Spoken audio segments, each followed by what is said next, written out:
ஞானச்சாரலை விரும்பி கேட்டு சிறந்த கருத்துக்களை பதிவிடும் நண்பர்கள், பார்வையாளர்கள் அனைவருக்கும் எங்களின் சேனலின் சார்பாக மனமார்ந்த நன்றிகள். இது உங்களுக்கு பிடித்திருக்கும் பட்சத்தில் இதை பலருக்கும் ஷேர் அண்ட் சப்ஸ்கிரைப் செய்தால் இந்த கருத்துக்கள் பலருக்கும் சென்றடைய உதவியாக இருக்கும். நன்றி. வேளம் இளைஞனாகிய எல்லாம் வல்ல ஸ்ரீ கனகாசலமூர்த்தி பெருமானுடைய திருவருளினால் வெளிவந்து கொண்டிருக்கும் இந்த யாரச்சாரலில் பல்வேறு அரிய செய்திகளை உங்களோடு பகிர்ந்து வருவதில் நான் மிக மகிழ்ச்சி அடைகிறேன். இதை கேட்கின்றவர்கள் ஆழ்ந்து கேட்கிறார்கள், மிக அறிவுபூர்வமாக தங்களுடைய கருத்துக்களையும் பதிவிடுகிறார்கள். அதில் மனிதர்கள் என்றால் பலருக்கும் பலவிதமான கோரிக்கைகள் இருப்பது இயற்கை. அதுபோல திருமணமாகவில்லை, குடும்பத்தில் பிரச்சனைகள் இருக்கிறது, துன்பங்கள் இருக்கிறது என்று பதிவு செய்கிற சில விஷயங்களையும் நான் பார்த்தேன். அனைவருடைய எண்ணங்களும் நிறைவேற இறைவனிடம் நான் மனப்பூர்வமாக வேண்டுகிறேன்.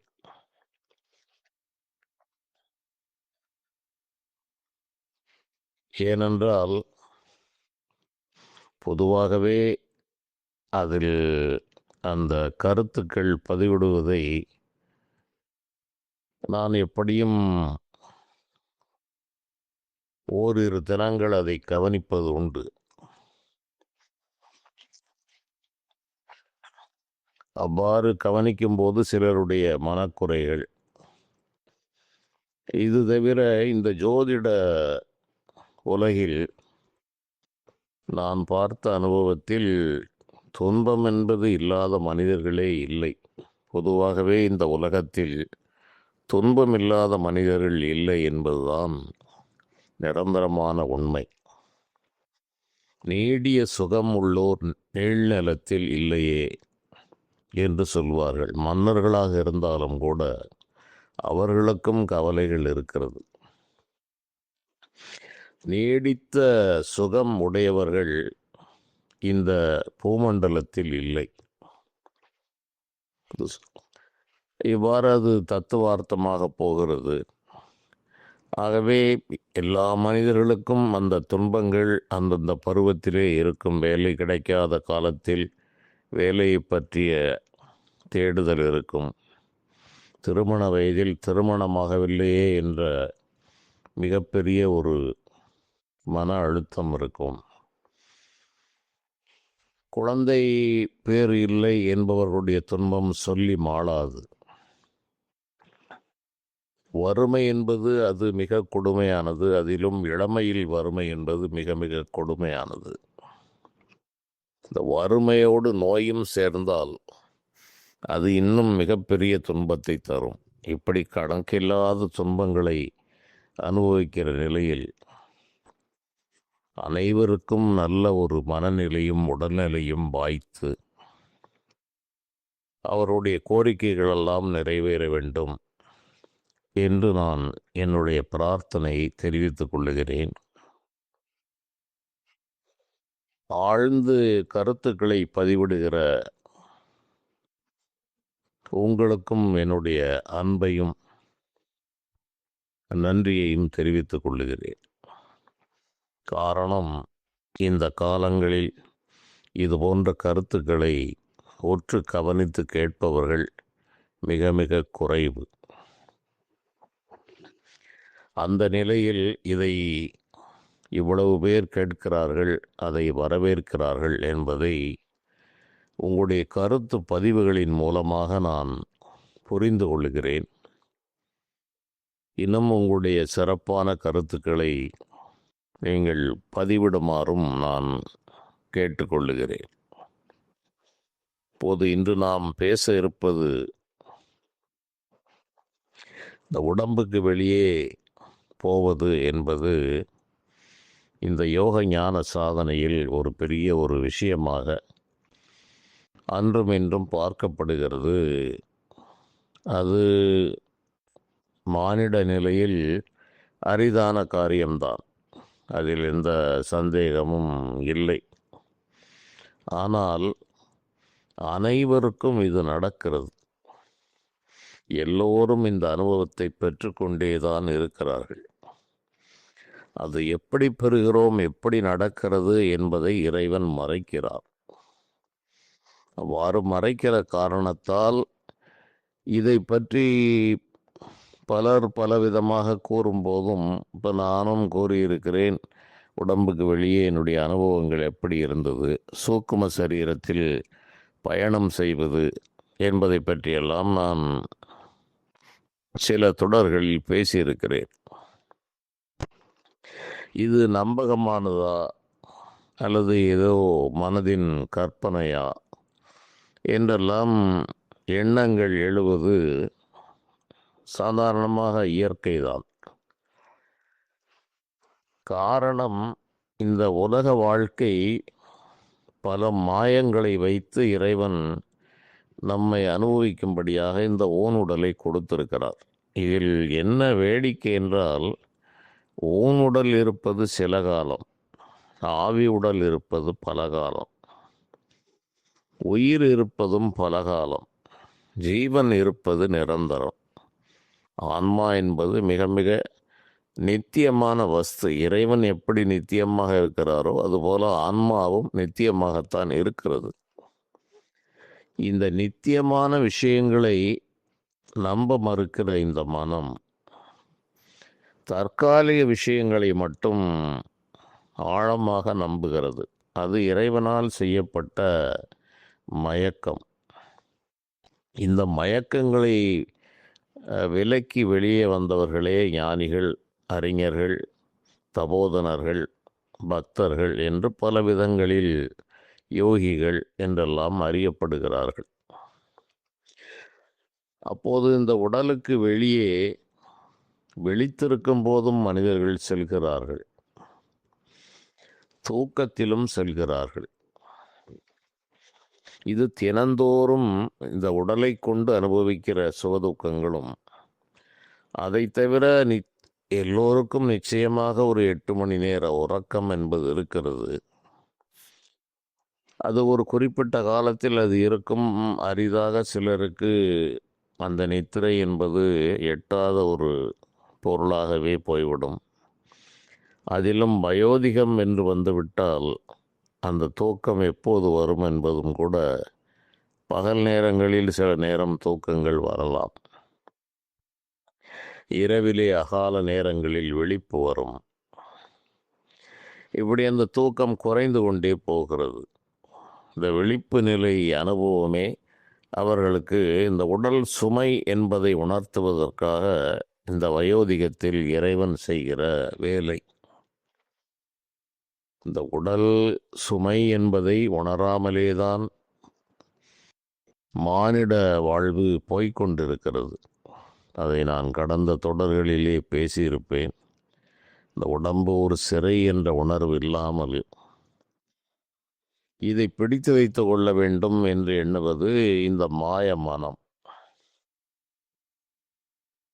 அதனால் இந்த உடம்புக்கு வெளியே உள்ள அனுபவங்கள் வயது ஏற ஏற குறைகிற காரணம் என்ன என்றால், இதை விட்டு செல்ல வேண்டும். ஆகவே எஞ்சி இருக்கிற அந்த காலங்களில் இந்த தூல உடலை கொண்டும் மனதை கொண்டும் சஞ்சரித்து கொண்டிருப்பார்கள். இந்த தூக்கம் என்கிற ஒரு விடுதலை, ஒரு தற்காலிக விடுதலை, தற்காலிகமாக ஒரு ஆறுதல். இதுக்கு வயதாக ஆக இதுவும் குறைக்கப்படுகிறது. அதனால் இவற்றையெல்லாம் ஒழுங்கு செய்வது என்பது யோக சாஸ்திரம். தூக்கத்திலும் விழிப்பிலும் அனைத்திலும் ஒரு ஒழுங்கு நிலையை கொண்டு வருவது இது யோகிகளுடைய நிலை. அவர்கள் இறுதி வரை, மரண காலம் வரை அந்த ஒரு கட்டுப்பாடுகள் குறையாமல் இந்த வாழ்க்கையை பார்த்து வருகிறார்கள். இவையெல்லாம் செய்து முடித்து இந்த உடலை விட்டு போய்விடுகிற அந்த அனுபவம் நிரந்தரமாக வந்துவிட்டால் அதில் எந்த ஒழுங்குமுறையும் தேவையில்லை. ஆரம்பத்தில் கண்டிப்பாக அதற்கு பல முயற்சிகள், பயிற்சிகள், பல பிறவிகளில் அது செய்த பிறகுதான் இவ்வாறு செய்கிறோம் என்கிற ஒரு விழிப்பு நிலை நமக்கு வரும். இது நடக்கிறது, இது சாத்தியம்தான், உடம்பை விட்டு வாழ்வதுதான் வாழ்வாகவே இருக்கிறது, அதுதான் இந்த ஜீவாத்மாவினுடைய ஓரளவு நிலையான அனுபவம். ஓனுடல் வந்து வந்து மறைகிறது. இந்த ஆவி உடல் என்கிற நுட்பமான உடல், பொறியட்ட காயம் என்று இப்படி பல பெயர்கள் அதற்கு இருக்கிறது. சூக்கும சரீரம், ஆவி உடல், பூதனா சரீர், புரியட்ட காயம் என்று பல விதங்களில் குறிப்பிடுகிற இந்த சூக்கும சரீரம் மறுபிறவி கிடைக்கும் வரை அது நிரந்தரமாக இருக்கிறது. ஒரு 80 வயது ஒரு மனிதன் வாழ்கிறான் என்றால் 80 வயது அந்த உடல் ஊனுடலை தூக்கி சுமக்கிறது. அதன் பிறகு விண்ணுலகத்திலே மீண்டும் மறுபிறவி கிடைக்கிற வரையில் அந்த சூக்கும சரீரம் வாழ்கிறது. வானுலக வாழ்வினுடைய வருட கணக்குகள் வேறு.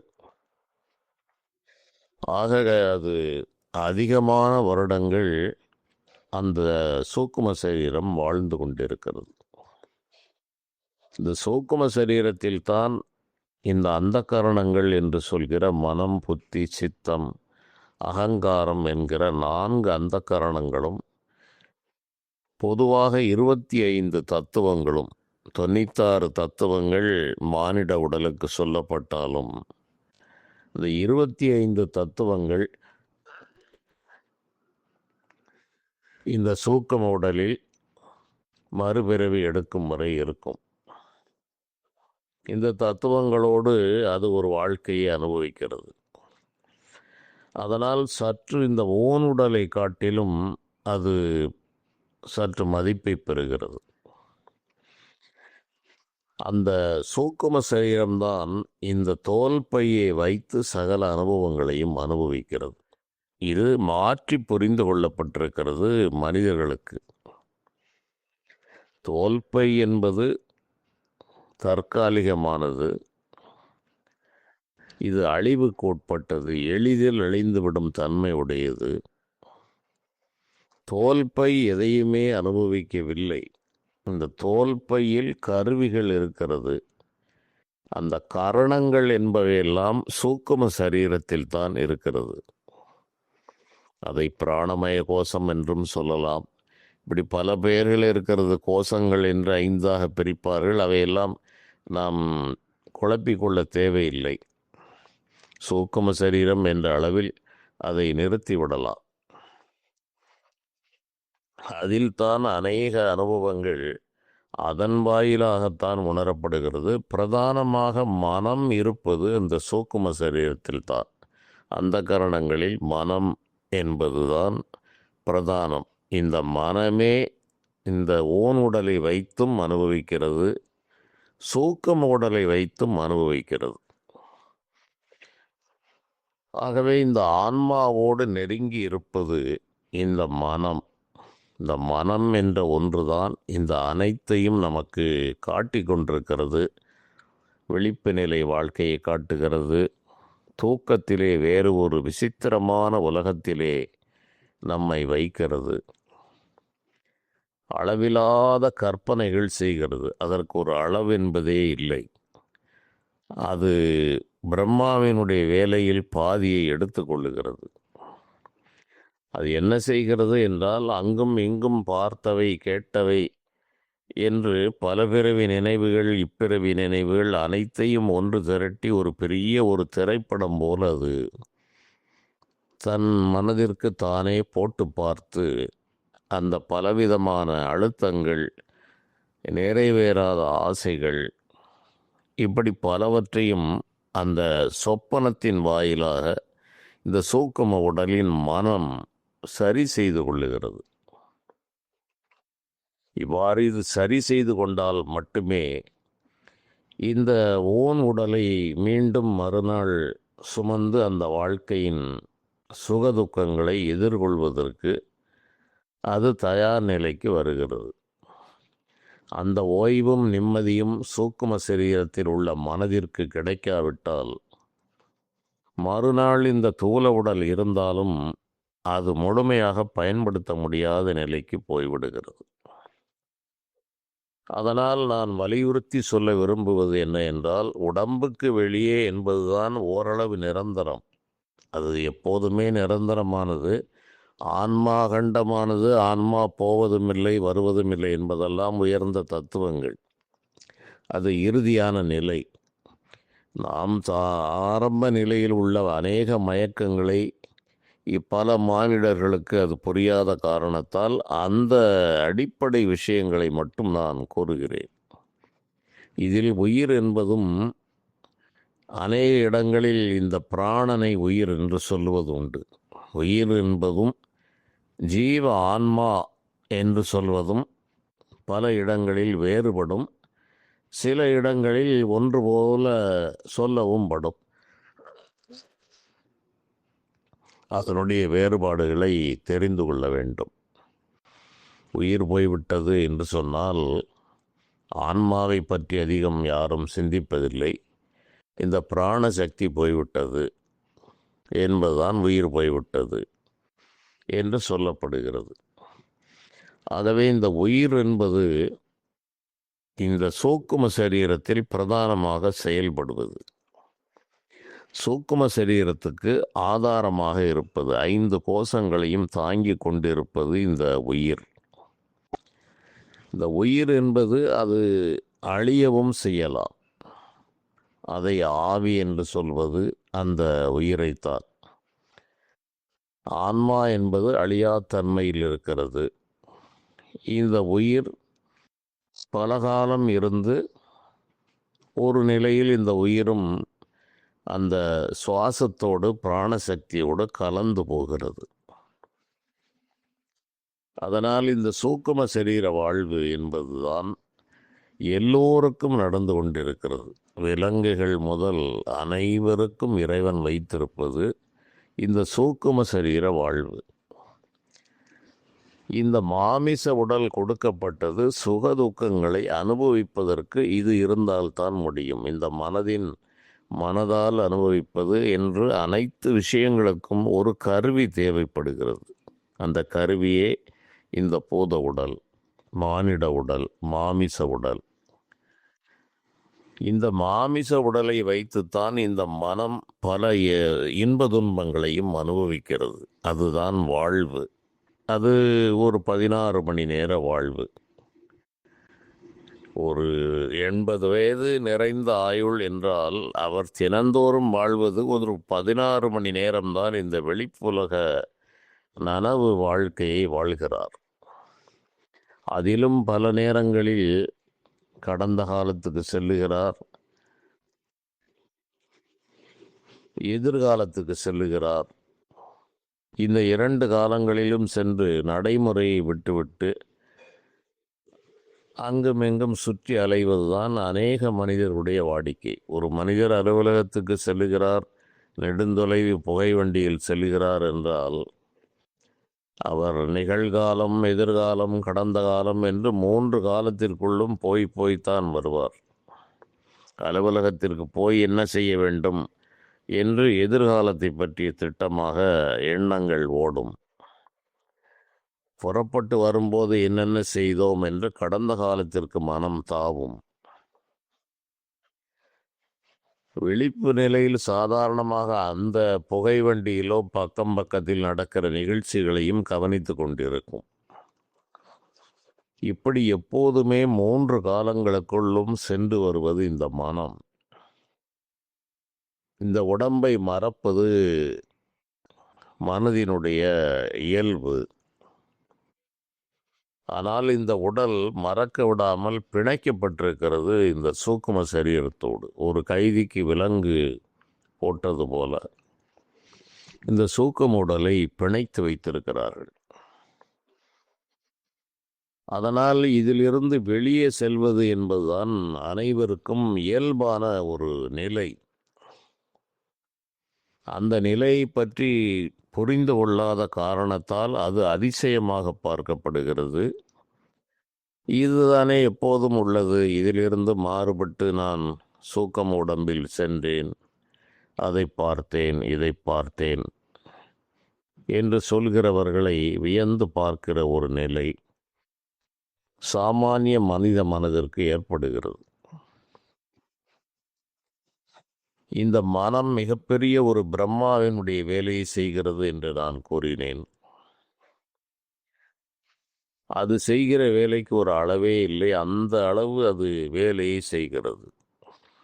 என்ன வேண்டுமானாலும் கற்பனை செய்யும். அது இந்த சூக்கும உடலில் இவ்வாறு கற்பனை செய்து அது நெடுநேரம் அந்த உடலோடு உழன்று கொண்டிருக்கிறது. இந்த உடலை முற்றிலும் மறந்து விடுகிறது. அப்படி ஒரு உடல் ஒன்று இருந்தது என்பதை மறந்து விடுவதுதான் தூக்கம். அந்த தூக்கத்திற்குத்தான் அநேக மனம் விரும்புகிறது. அது இல்லாவிட்டால் ஒரு காரியமும் நடக்காது. பரமநித்திரை பரம சுகத்தோடு அந்த தூக்கத்திற்கு செல்ல வேண்டும் என்றுதான் எல்லோருடைய உள்ளமும் சிந்திக்கிறது. அதிலே இருக்கிற மாயை பற்றி மனிதர்கள் உணர்வதில்லை.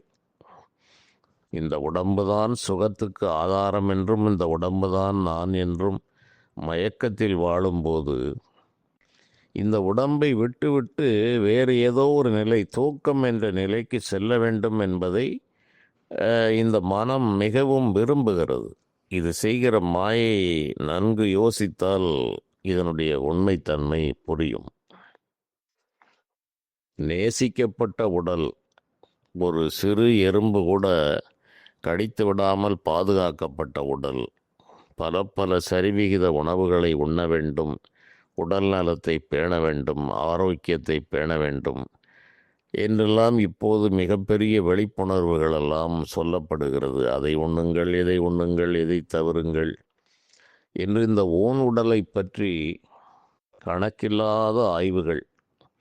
இது இரண்டையும் சேர்த்து இந்த மண்ணில் அதிக நாட்கள் வாழ்ந்துவிட வேண்டும், அதிலும் நோயில்லாமல் வாழ வேண்டும் என்ற அடிப்படையில் கணக்கில்லாத ஆலோசனைகள் வழங்கப்படுகிறது.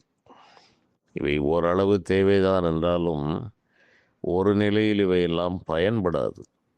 கேள்வி அளவில் கேட்டு வைத்து கொள்ளலாம், தற்காலிகமாக வேலையை செய்யலாம். ஒரு வண்டி பழுதாகிறது என்றால் உடனே அதை தூக்கி எறிவதில்லை. அதை அந்த மெக்கானிக்கிடம் கொண்டு சென்று இயன்றவரை பழுதை நீக்கி அந்த வாகனத்தை ஓட்டுவதற்குத்தான் அநேகர் முயற்சிப்பார்கள். அந்த வாகனம் பழுது நீக்க தகுந்த விதத்தில் இருந்தால் அந்த செயல் நிகழும், இல்லாவிட்டால் அது கண்டம் என்ற நிலைக்குத்தான் செல்லும். அதுபோல எத்தனை முயற்சிகள் செய்தாலும் விதி என்பது ஒன்று வராமல் இந்த உடம்பு போகாது. எத்தனை முயற்சி செய்தாலும் இந்த உடம்பை பிடித்து வைத்திருக்க முடியாது. 30 ஆண்டுகளில் போக வேண்டும் என்ற ஒரு விதி இருந்தால், இவருக்கு எத்தனை மருத்துவ அறிவு இருந்தாலும், எத்தனை விதமான முன்னெச்சரிக்கைகள் இவர் செய்திருந்தாலும், அது அந்த 30 ஆண்டுகளில் அது போய்விடுவது உறுதி. 100 வயதிலும் போகாமல் இருப்பது என்பதும் பல இடங்களில் நடக்கிறது. 90 வயதிலும் போகாமல் இருக்கிறது. இந்த உடல் எப்போது போகும் என்று கேட்டவர்கள் என்னிடம் அதிகம். இந்த வயது மிகுந்து படுக்கையில் இருப்பவர்களுக்கு மட்டும் மிக நொந்து கேட்டால் அதற்கென்று சில வழிகள், இந்த கர்மாக்களை எப்படி தீர்ப்பது என்று சில வழிகள் இருக்கிறது. அதன் மூலமாக ஏதோ சில நேரங்களில் மனதில் தோன்றியதை நான் சொல்லுவதுண்டு. சரி செய்யப்பா, இவ்வாறு செய், ஒரு 3 நாளில் போய் சேரும், அல்லது 3 வாரங்களில் போய் சேரும் என்று மனதில் தோன்றுவதை சொல்லுகிறேன், அவ்வளவுதான். அதில் நான் எதை பார்த்து சொன்னேன் என்பதெல்லாம் ஒரு கணக்கில் இல்லை. அந்த நேரத்தில் மனம் உதயமாகிறது, சொல்லுகிறேன், அவ்வளவுதான். அது தவிர மற்றவற்றை அவர்களுக்கு காலதூதர்கள் வந்து நிற்பது போவது அவருடைய அந்திமம் தெரிகிறது என்றால் அது தெரிந்து சொல்வது. இது போன்ற நிகழ்ச்சிகளில் எப்போது மரணம் வரும் என்றால் அந்த நபரை நான் பார்த்திருக்க மாட்டேன், கேட்பவர் தொலைபேசியில் கேட்பார். சரியப்பா, ஒரு 2 மாதம் போகட்டும் என்று சொல்வதுண்டு. மரணப்படுக்கையில் தாழ முடியாத துன்பங்கள் இருக்கிறது, ஐயா எப்போது தீரும் என்று அந்த நிலைக்கு வந்து வருந்தி கேட்பவர்களுக்கு சில வழிமுறைகளெல்லாம் இருக்கிறது. இந்த கர்மாவை விரைவில் முடித்தால் இந்த உடம்பு போய்விடும், அதனுடைய ரகசியம் அதுதான். அந்த வினையை சீக்கிரமாக காலி செய்யவும் முடியும், அந்த வினையை அனுபவிக்காமல் நீட்டிக்கவும் முடியும். இது ஒரு சூட்சுமமான ஒரு ரகசியம். இதை அறிந்தவர்கள் அந்த காலத்து யோகிகள் நெடுங்காலம் இந்த உடம்பை விடாமல் வைத்திருக்கிறார்கள். வந்த வேலை முடிந்தால் ஒழிய போக முடியாது என்று இறைவன் வைத்திருக்கிறார். இந்த உடம்பில் என்ன வேலை செய்ய வேண்டும் என்ற ரகசியம் தெரிந்தால்தான் சில வேலைகளை நிறுத்தி வைக்கலாம். சில அனுபவங்களை, சில வேலைகளை நிறுத்தி வைத்தால் இந்த மானிட வாழ்வு நீடிக்கிறது. இந்த ரகசியம் ஒரு காலத்தில், ஒரு யுகங்களில் அநேகரால் செய்யப்பட்டது. அது உண்ணுகின்ற அனுபவமாக இருக்கலாம், உடுத்துகின்ற அனுபவமாக இருக்கலாம், ஒரு ஊருக்கு செல்ல வேண்டும் என்ற ஒரு அனுபவமாக இருக்கலாம், ஒரு ஆலயம் என்று ஏதோ ஒரு அனுபவம் இருக்கும். அந்த அனுபவம் முடியும் வரை இந்த உடல் போகாது. அப்போது என்ன அனுபவங்கள் இருக்கிறது என்பதை தெரியும் நிலை அப்போது அநேகருக்கு இருந்தது. அதனால் அவர்கள் என்ன செய்தார்கள் என்றால் அந்த அனுபவத்தை அப்படியே ஒத்தி வைத்து விடுகிறார்கள். அந்த அனுபவத்தை அனுபவிக்கும் வரை இது உடல் போகாது. சாதாரணமாக சொல்ல வேண்டுமென்றால் அவர் திருநெல்வேலி அல்வா சாப்பிட வேண்டும், எவ்வளவு சாப்பிட வேண்டும் என்பது கூட விதியாக இருக்கிறது. அந்த அனுபவத்தை அவர் ஒத்தி வைத்து கொண்டிருந்தால் அதுவரையிலும் அவர் உயிர் இந்த உடம்பை விட்டு நீங்காது. அதனால் அந்த காலத்தில் வயோதிகர்களுக்கு மண்ணை கரைத்து கொடுப்பார்கள், பொன்னை உரைத்து கொடுப்பார்கள். ஏனென்றால் ஏதோ ஒரு ஆசை நிறைவேறவில்லை, ஆகவே உயிர் போகாமல் இழுத்து கொண்டிருக்கிறது என்று செய்வதுண்டு. இப்படி சிலர் அறிந்தே யோகிகள் சில அனுபவங்களை ஒத்தி வைத்து விடுகிறார்கள். ஒரு ஊருக்கு செல்ல வேண்டும் என்று ஒரு விதி இருக்கிறது என்று தெரிந்தால் அந்த ஊருக்கு செல்கிற அந்த வேலையை அவர்கள் நிறுத்தி வைக்கிறார்கள். சரி போதும் என்ற நிலை வந்தவுடன் அதை செய்து முடித்து இந்த உடம்பை விட்டு வெளியே சென்று விடுகிறார்கள். இப்படியும் பல சூட்சமங்களை இறைவன் வைத்திருக்கிறார். சிந்திக்க சிந்திக்க தலையை குழப்புகிற வேலைகள் தான் இது. என்னை பொறுத்தளவில் என்னை போன்ற பல மனிதர்கள் இருக்கிறார்கள், அவர்களுக்கு இது தலையை குழப்பது. ஆனால் இந்த உடலை பற்றி மட்டுமே முழுமையான பிடிப்பில் இருப்பவர்களுக்கு இது நிச்சயமாக குழப்பத்தை தான் தரும், அவநம்பிக்கையும் தரும். என்னையா இது, வாழ்ந்து கொண்டிருக்கிற வாழ்க்கையை விட்டு உடம்பை விட்டு போவதா வருவதா என்று இதில் அவநம்பிக்கை வருவது எளிதாக வந்துவிடும். நிரூபிக்கப்படாத உண்மைகள் என்ற நிலையில் அநேக விஷயங்கள் சேர்க்கப்படுகிறது. அது அறிவியல் என்று இவர்கள் கூறினாலும் அது நிரூபிக்கப்பட்ட விஷயம். அந்த நிரூபிக்கப்பட்டது என்பதும் கூட தற்காலிகம், அதில் மாற்றங்கள் வந்து கொண்டுதான் இருக்கிறது. இன்று ஒரு விதியை சொன்னால் அடுத்து அந்த விதியில் மாற்றங்களும் வரும். இந்த யோக ஞான அனுபவங்களும் இறைவனுடைய நிர்வாக ரகசியங்களும் பிறப்பிறப்பு விஷயங்களும் முற்றிலும் நிரூபிக்கப்படாத விஷயங்கள். அது மிஸ்டீரியஸ் என்று அதை எளிதாக கடந்து விடுகிறார்கள். அதை ஆய்வு செய்ய வேண்டும் என்ற எண்ணமும் இல்லை. ஆய்வு செய்து கூறினால் அதில் நம்பிக்கை வராது. அது மானிடர்களை குறை சொல்ல முடியாது. மீண்டும் நான் விஷயத்துக்கு வருகிறேன். இந்த உடம்பை விட்டு இந்த சூக்கும சரீரம் செல்வது என்பது மிக சாதாரணமானது. கனவு நிலையில் கனவை கண்டு அதன் மூலமாக அனுபவிக்கிறது. அந்த கனவு காண்பதும் கூட இவனுடைய விருப்பப்படி இல்லை என்பதுதான் உண்மை. சொப்பனாவஸ்தை என்று அதை கூறுகிறார்கள். இன்ன விதமான சொப்பனத்தை தான் காண வேண்டும் என்று ஒரு தலைவிதி இருந்தால் அதுவே வந்து கொண்டிருக்கும். மனதாலும் அந்த சூக்கம் உடலாலும் கூட ஒரு மனிதன் துன்பத்தை அனுபவிக்கிறான். உடலை கொடுத்து அனுபவிக்கிறான். உடலில்லாத நிலையில் சூக்கம உடலோடு தான் அனுபவிக்கிறான். உடல் இருக்கும் போதும் சூக்கம உடலை பிரதானமாக வைத்து இந்த உடம்பை கருவியாக வைத்து அனுபவிக்கிறான். ஆகவே வாழ்வது என்பது இந்த சூக்கம உடலில் தான் இந்த ஆன்மா குடியிருந்து கொண்டு இவற்றை சூக்கம உடலையும் ஒரு கருவியாக பயன்படுத்துகிறது, தூல உடலையும் ஒரு கருவியாக பயன்படுத்துகிறது மனதின் மூலமாக. ஆன்மா என்பது அது சாட்சி மாத்திரமாகத்தான் இருக்கிறது. அது இருக்கும். அதன் மேல் ஏற்றப்பட்டது இந்த ஸ்தூல சூட்சும காரண சரீரங்கள். இந்த சரீர திரயங்கள் என்று அதற்கு பெயர். 3 சரீரங்கள், 5 கோஷங்கள் என்று அது பிரிக்கப்படும். இவற்றை வைத்துத்தான் இந்த பொய் வாழ்வு நடந்து கொண்டிருக்கிறது. இதில் முற்றிலும் இந்த சொப்பன நிலையையும் கடந்து வெளியே போய்விடுவது என்பது சூக்கும சரீரத்திற்கு ஒரு விடுதலை. அப்போதும் அந்த சரீரம் இருந்து கொண்டுதான் இருக்கிறது. அந்த சூக்கும சரீர உணர்வும் போய்விட வேண்டும். அந்த சரீர உணர்வும் போய்விட்டால்தான் இதுவும் மாயையானது ஒரு மேகம் போன்றது, இதுவும் உண்மை அல்ல என்கிற ஒரு நிலை தெரிந்து இவை அனைத்தின் மூலமாக நம்மை பல பல பிறவிகளில் ஆட்டிக்கொண்டிருக்கிற இந்த மனம் என்கிற ஒரு ஒன்றும் அதுவும் நழுவிவிட வேண்டும். அந்த மனம் இல்லாத நிலைக்கு செல்ல வேண்டும். அந்த மனமும் நம்மை விட்டு நீங்கிவிட்டால் இருப்பது நாம் மட்டுமே.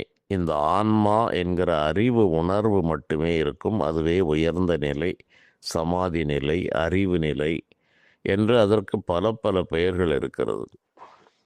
தன்னை அறியும் தத்துவம் ஞானிகள் என்று சொல்கிற இந்த தன்னை அறியும் வித்தை, தான் யார் என்று அறிகிற வித்தை என்பதெல்லாம் அந்த உயர்ந்த நிலையில் இருக்கிறது.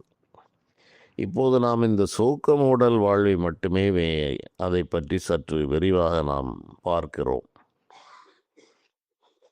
இந்த சொப்பன நிலையை கடந்தவுடன் இதில் இறைவன் வைத்திருக்கிற ஒவ்வொரு விடுதலை இது போதும் இவனுக்கு என்று அந்த சூக்கம் உடல் சுமைகளை விட்டு பறந்து விடுகிறது.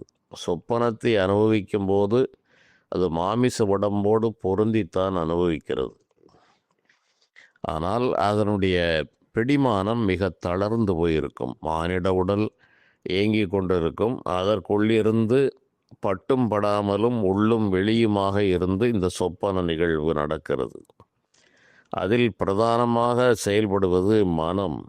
இந்த மனம் தன்போக்கிலே பல அனுபவத்தை இவனுக்கு கொடுக்கிறது. இவை சாதாரணமாக அனைவருக்கும் நிகழ்கிறது. இந்த சொப்பன சரீரத்தில் முறையாக எப்படி தூல உடல் வாழ்க்கையை ஒரு நெறிக்குள் மனிதர்கள் அமைக்கிறார்கள், தன்போக்கில் விடுகிறது அடைகிறது மனம் போனபடி வாழ்ப்பவர்கள் அதிகமாக இருக்கிறார்கள். அதை ஒரு கட்டுப்பாட்டிற்குள் வாழ வைப்பவர்கள் குறைவாக இருக்கிறார்கள். அதுபோலவே இந்த கனவு நிலையை தன்போக்கில் அனுபவிப்பவர்களும் இருக்கிறார்கள். பயிற்சியின் மூலமாக இந்த ஸ்தூல சூட்சும சரீரத்தை கட்டுப்படுத்துவது, அந்த சூக்கும சரீரத்தை கட்டுப்படுத்தி ஒரு ஒழுங்கோடு அனுபவிப்பது என்பதும் ஒரு நிலை இருக்கிறது. அவர்கள்தான் என்ன செய்கிறார்கள் என்றால், அவர்களுடைய அந்த சூக்கும சரீரம் இந்த சொப்பனம் என்கிற அவஸ்தையை தாண்டி இந்த உடலை விட்டு வெளியே செல்லுகிறது.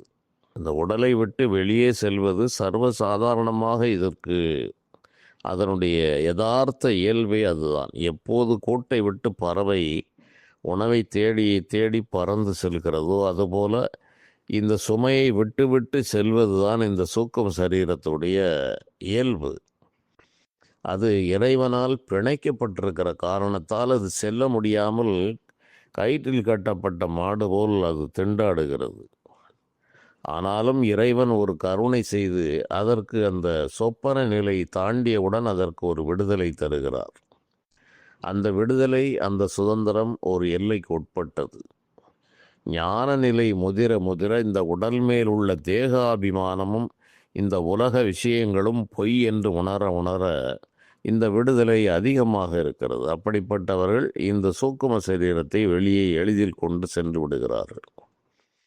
அதை நான் முன்பே சில தொடர்களில் கூறியிருக்கிறேன். சூக்கும சரீர அனுபவங்கள் நமக்கு நடப்பதை உணர்த்துகிற அறிகுறிகளில் ஒன்று பறப்பது போல உணர்வது. அடிக்கடி நித்திரையில் அவர்கள் பறந்து செல்வது போன்ற உணர்வு பலருக்கு ஏற்பட்டிருக்கும். அந்த பறந்து செல்வதே சூக்கம உடல்தான். அந்த தூல உடலை விட்டு விட்டுத்தான் அது பறந்து செல்கிறது. அவ்வாறு அந்த பறந்து செல்கிற அனுபவம் வாய்க்கும் போதும் கூட இப்போ என்ன நிகழ்கிறது என்றால், ஒரு மின்சார அழுத்தம் நிறைந்த மின்சார கம்பிகள் வந்தால் சூக்கும சரீரத்தை மின்சாரம் ஒன்றும் செய்ய முடியாது. ஆனால் தூல உடல் இருக்கிறது என்ற ஒரு எண்ணம் பல பல பிறவிகளாய் இருந்த காரணத்தால் தூல உடல் இல்லாவிட்டாலும் அதற்கு அழிவு வந்துவிடக்கூடாது என்று இந்த மின்சார வயர்கள் வரும்போது இந்த சூக்கும சரீரம் அதை தாண்டி அப்படி சுற்றுகிறது என்பதை அனுபவத்தால் அறியலாம். அதை ஆய்ந்து பார்க்கும்போது இந்த புகை வண்டியில் 10 மணி நேரம் சென்றுவிட்டு வெளியே வந்தால் சில நேரங்களில் சில நாழிகைகள் அந்த ரயிலில் சென்ற அதே அனுபவம் இந்த உடலுக்கு இருந்து கொண்டே இருக்கும். அதுபோல இது சூல உடல் விட்டு வெளியே வந்தாலும் அது ஒன்று இருப்பது என்ற அந்த ஒரு உணர்வு இருந்து கொண்டிருக்கிற காரணத்தால் இந்த மின்சாரம் போன்ற விஷயங்கள் வரும்போது அதை விட்டு நழுவி அதை கடந்து போய்விடுகிறது இந்த சூக்கும உடல். அதை தவிர ஆபத்து ஏற்படுகிறது.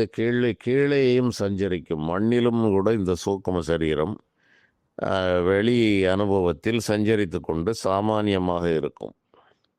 ஆனால் சற்று மண்ணை விட்டு சில அடி தொலைவுகளில் தான் அது இருக்கிறது. பெரும்பாலும் இந்த சூக்கும உடல் அனுபவம் மண்ணிலிருந்து சில அடிகள் தொலைவிலே தான் இந்த அனுபவங்கள் வாய்க்கிறது. ஒரு பறவை போன்ற ஒரு நிலைதான் பெரும்பாலும் இருக்கிறது. இந்த மண்ணுலகத்தில் ஏதேனும் அந்த தூல உடல் இருப்பது போன்ற உணர்வு வந்து ஒரு ஆபத்தான சூழ்நிலைகள் வருகிறது என்றால் இந்த பறவை பட்டென்று மேலே பறப்பது போல இந்த சூக்கும உடல் மேலே பறந்து விடுகிறது. இந்த அனுபவங்களையும் ஆரம்ப காலங்களில் உணரலாம். சூக்கும உடலோடு வாழ்கிறோம் என்ற உணர்வு இருக்கும் வரை இந்த அனுபவம் இருக்கும். சூக்கும உடலையும் கடந்து விட்டோம் என்பது வேறு நிலை. அதை நான் முன்பே கூறியிருக்கிறேன். இப்போது சூக்கும உடல் வாழ்வை பற்றி மட்டும்தான் நாம் பேசுகிறோம். அவ்வாறு வரும்போது இது என்ன செய்கிறது என்றால் பழைய பல பிறவிகளில் உள்ள மனிதர்களை சென்று சந்திக்கிறது. இறப்பிற்கு பிறகும் அதுதான் நடக்கிறது. அதே இறப்பு நிலைதான் தூக்க நிலையிலும் நடக்கிறது. இறந்த பிறகு பல லோகங்களுக்கு செல்லுகிறது, பல மனிதர்களை சந்திக்கிறது, இறந்து போன முன்னோர்களை எல்லாம் சந்திக்கிறது என்பதுதான் பலருடைய கூற்று. ஏறக்குறைய அதுவும் உண்மைதான். பிறவி எடுக்காமல் இருந்தால் அந்த நபர்களை பார்க்கலாம். அதைப்போல இந்த சூக்கும சரீரம் பல இடங்களுக்கும் சென்று பலரை சந்திக்கிறது. அந்த அனுபவத்தை தனியாக பிரித்து பார்க்க வேண்டும். பார்த்தால் அது ஒரு கனவு நிலை அல்ல, சூக்கும சரீரத்தின் அனுபவம் என்று எளிதாக தெரிந்து கொள்ளலாம். இப்படி பொதுவாக என்னை போல இது போன்ற இந்த மாய வித்தைகளுக்குள்ளே இந்த நேரமும் சிந்தையை வைத்து கொண்டு இறைவனை சார்ந்து கருவி வேறு நாம் வேறு என்ற உணர்வோடும் வழியில்லாமல் உலக உணர்வோடும் இப்படி இந்த இரண்டும் கெட்ட நிலையில் இரண்டு தோணியில் கால் வைத்த கதை ஆற்றில் ஒரு காலும் அடங்கா சம்சாரச் சேற்றில் ஒரு காலும் வைத்து தேய்கின்றேன் என்று ராமலிங்க வள்ளலார் கூறுவார். ஆற்றில் ஒரு கால் என்றால் ஆறு என்பது விடுதலை. அடங்கா சம்சார சேற்றில் ஒரு காலம் வைத்து தேய்கின்றேன் என்று ஞானிகளே கூறுகிறார்கள். வேறு வழியில்லை, இந்த உடம்பு சுமை ஏற்றப்பட்டிருக்கிறது, வாழ்ந்துதான் ஆக வேண்டும் என்ற ஒரு நிலை வருவதே கடினம். அதுதான் ஞானம் என்றெல்லாம் சொல்லப்படுகிறது. ஆனால் நிலைமை எப்படி இருக்கிறது என்றால் உடலை தாண்டியே சிந்திப்பதில்லை என்பதுதான் அநேகருக்கு இறைவனால் வைக்கப்பட்ட அனுபவம். உடம்பு உடம்பு உடம்பு, இந்த உடம்பை தாண்டி இம்மி அளவும் சிந்திக்காத ஒரு மயக்க நிலை அநேகருக்கு இறைவனால் வழங்கப்பட்டிருக்கிறது. அதுதான் இந்த மண்ணுலக சட்டம். நீண்ட நெடிய பிறவிகளாக ஏதோ ஒரு உடம்பை பற்றி பற்றியே இந்த ஜீவன் பயணப்பட்டு கொண்டிருக்கிற காரணத்தால், இந்த சூக்கம உடலில் மனம் இருக்கிற காரணத்தால் அது ஒரு சுமையை இறக்கி வைத்து விட்டாலும் சுமை இருப்பது போன்ற ஒரு மாய உணர்வை பெற்றுக்கொண்டே இருக்கிறது. நான் கூறுவது சற்று குழப்பமாக இருந்தாலும் நன்கு சிந்தித்து பார்த்தீர்கள் என்றால் இதில் எத்தனை விதமான உண்மைகளெல்லாம் உறங்கி கிடக்கிறது என்பது உங்களுக்கு நிச்சயமாக தெரியும். பொறுமையோடு 2 முறை 3 முறை கேட்டு அந்த மனதை நீங்கள் அவ்வாறு அந்த கற்பனையில் செலுத்தினீர்கள் என்றால் இது உண்மைதான். இந்த உண்மைக்குள் செலுத்தினீர்கள் என்றால் நாம் எப்படியெல்லாம் ஏமாற்றப்படுகிறோம். இறைவன் வைத்த மாயை, மீண்டும் மீண்டும் மாயை என்று சொல்கிறார்கள் அனைவருமே. அந்த மாயை என்பது இதுதான், ஒன்றை வேறாக அறிவது, சிக்கலில் மாட்டிக்கொண்டதை இன்பமாக நினைப்பது, விடுதலையை துன்பமாக நினைப்பது, இப்படி பலவிதமான ஏமாற்று வேலைகளை செய்துதான் இந்த மானிட வாழ்வு நடக்கிறது. ஆடகத்தில் பித்தளையை ஆலித்திடும் கபட நாடகத்தை மெய்யென்று நம்பினையே என்பது ராமலிங்க வள்ளலாருடைய வாக்கு. முன்பே நான் கூறியிருக்கிறேன், ராமலிங்க வள்ளலார் என்றால் ஒரு 4 விஷயங்கள் என்று முடித்து விடக்கூடாது. எல்லா ஞானிகளும் என்ன கூறியிருக்கிறார்கள் அவர்கள் பாடல்கள் வாயிலாக என்று பாடல்களை வைத்து அந்த ஞானிகளை அளக்க வேண்டும். அந்த ஞானிகள் வாழ்வில் நடந்த நிகழ்ச்சிகளை வைத்து அந்த ஞானிகளை அளக்கக்கூடாது. இப்போது நான் இருக்கிறேன், என் வாழ்வில் பல சம்பவங்கள் நடந்திருக்கும், சாதாரண சம்பவங்களும் நடந்திருக்கும், பல விஷயங்களும் நடந்திருக்கும். நான் ஒரு குற்றம் குறையுடைய ஒரு மனிதன், முழுமை பெற்றவன் என்று நான் கூறிக்கொள்ள முடியாது. காரணம், என்னுடைய குறைகள் என்ன என்பது எனக்கு தெரியும். ஆனால் எப்போதும் நான் அந்த குறைகளோடு இருக்கிறேனா என்பதுதான் இங்கே கேள்வி. எந்த அளவு எவ்வளவு நேரம் இந்த தூல உடலுக்காக நான் செலவழிக்கிறேன், எவ்வளவு நேரம் இதை கடந்த நிலையில் சஞ்சரிக்கிறேன் என்பதை பொறுத்து என்னுடைய விடுதலைத்தன்மையும் ஞான பக்குவங்களும் இருக்கிறது. ஓன் உடல் என்று வந்து உலக வாழ்வு, இந்த உலக வாழ்வினுடைய நீதி, சட்டம், தர்மம் என்று மானிட தர்மம் என்று வரும்போதுதான் இந்த இத்தகைய அல்லல்களெல்லாம் வருகிறது. அவற்றை கடந்து விட்டால் இதில் எந்த விதியும் இல்லாமல் போய்விடுகிறது. அதனால் அவர்கள் சொல்லுகிற வாய் சொல்லை நாம் அறிய வேண்டும். தேவாரமானாலும் திருவாய்மொழியானாலும் சித்தர்கள் பாடல்களானாலும் நமக்கு பாடல்களாக அவர்கள் கூறியதுதான் பிரதானமானது, அதுதான் உண்மையானது. அவர் வாழ்விலே பல நிகழ்ச்சிகள் நடந்திருக்கலாம். அதை பற்றி மட்டுமே பேசி ஒரு சித்தர்கள் ஒரு ஞானிகளை முடித்து விடுவது என்றுதான் இன்று அநேக இடங்களில் நம்மால் பார்க்க முடிகிறது. அவர் வாழ்வில் செய்த பல சித்து விளையாட்டுகள், சில அதிசய அற்புதங்கள், இதுவே அந்த ஞானியை பற்றி ஒரு பாடமாக நின்று விடுகிறது. அவர்கள் கூறிய வாய் சொற்கள் எத்தனையோ அனுபவங்கள், எத்தனையோ உபதேசங்கள் எல்லாம் சொல்லியிருக்கிறார்கள். அதன் மூலமாக அவர்களை அறிய முயற்சிக்க வேண்டும். ஆகவே இந்த தூல உடலை விட்டு விட்டு சென்ற இந்த சூக்கும சரீரம் பல பிறவி நபர்களை பார்க்கிறது. அது ஒரு தொடர்ச்சியான மாறுபாடில்லாத அனுபவமாக இருக்கிறது. ஒரு மனிதரை சந்திக்கிறோம் என்றால் அவரோடு என்ன பேசுகிறோம் என்பது நினைவில் இருக்கும். அது ஒரு ஒழுங்குமுறையோடு இருக்கும். சாதாரணமாக நாம் தோல உடம்போடு சென்று ஒருவரை சந்தித்து உரையாடி வருவது எப்படியோ அதுபோலவே இந்த சூட்சும உடலோடு சென்று உரையாடி வர முடியும். அவ்வாறு உரையாடுவது சாத்தியம். அதுதான் இங்கு பிரச்சனை. அதுதான் மனித மனதால் ஏற்றுக்கொள்ள முடியாதது. என்னையா அது எப்படி ஐயா முடியும் என்பது. ஏனென்றால் அந்த அனுபவத்தை எட்டாதவரை அது புரியாமல் இருப்பதில் வியப்பில்லை. அது குழப்பமான வாதம். எட்டவில்லை என்பதால் எட்டியவனை பைத்தியம் என்று சொல்லிவிடலாம். எட்டாதவர்களுடைய எண்ணிக்கை அதிகம், இதை உணர்ந்தவர்களுடைய எண்ணிக்கை மிக குறைவு. ஆகவே எளிதில் இவர்களை ஒதுக்கிவிடலாம் என்கிற நிலை இதில் வருகிறது. இப்படி பல அனுபவங்கள் இருக்கிறது. பல நபர்களை சில நேரங்களில் நான் பார்க்கிறேன்.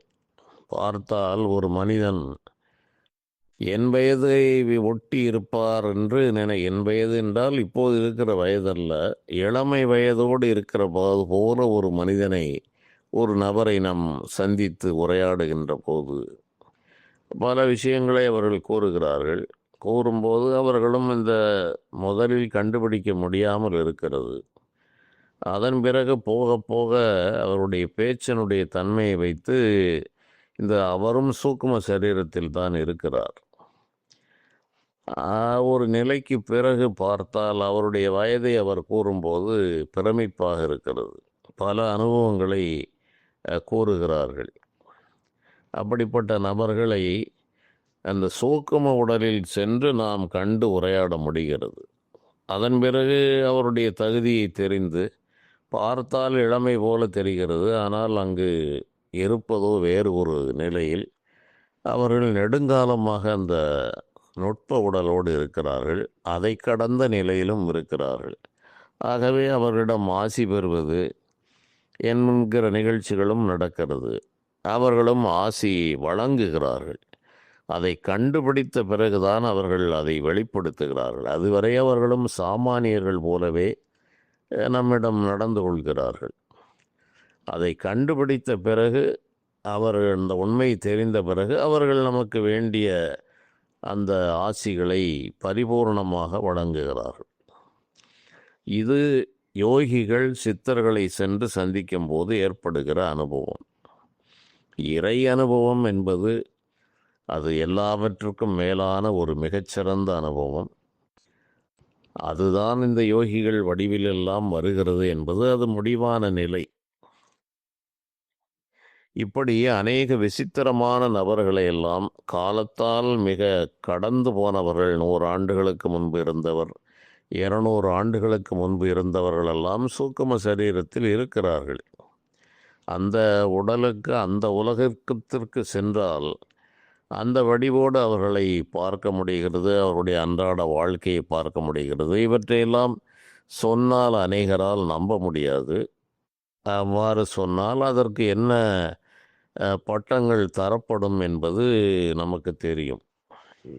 அதனால் ஒரு எல்லையோடு நான் நிறுத்துகிறேன். இதுதான் உண்மை. இந்த சூட்சும சரீரத்தோடு அலைவதும் இந்த அண்ட வெளியெல்லாம் சுற்றி வாழ்வதும் தான் உண்மையாக வாழ்விலே ஒரு பெரும்பகுதியாக ஓரளவு தற்காலிக உண்மையாக இருக்கிறது. மாமிச உடலோடு வாழ்கின்ற வாழ்க்கை தான் மிக மிக அற்பமானதும் குறைவானதும் பொய்யானதுமாக இருக்கிறது. இது தலைகீழாக இங்கு உணரப்படுகிற காரணத்தால் இந்த உண்மையை சொல்பவர் வியந்து பார்க்கப்படுகிறார்.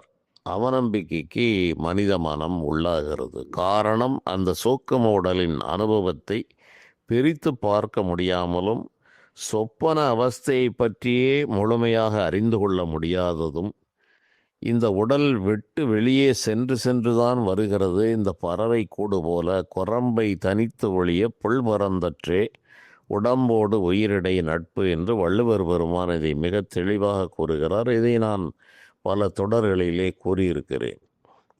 அது தேவைப்பட்டால் கூட்டுக்கு வரும் போகும், கூட்டுக்கு வரும் போகும், கூட்டிலேயே தான் இருக்க வேண்டும் என்பது பறவையினுடைய இயல்பல்ல. அதனால்தான் பறவையும் கூடையும் இந்த உடம்புக்கும் உயிருக்கும் உள்ள உதாரணமாக அவர்கள் கூறினார்கள்.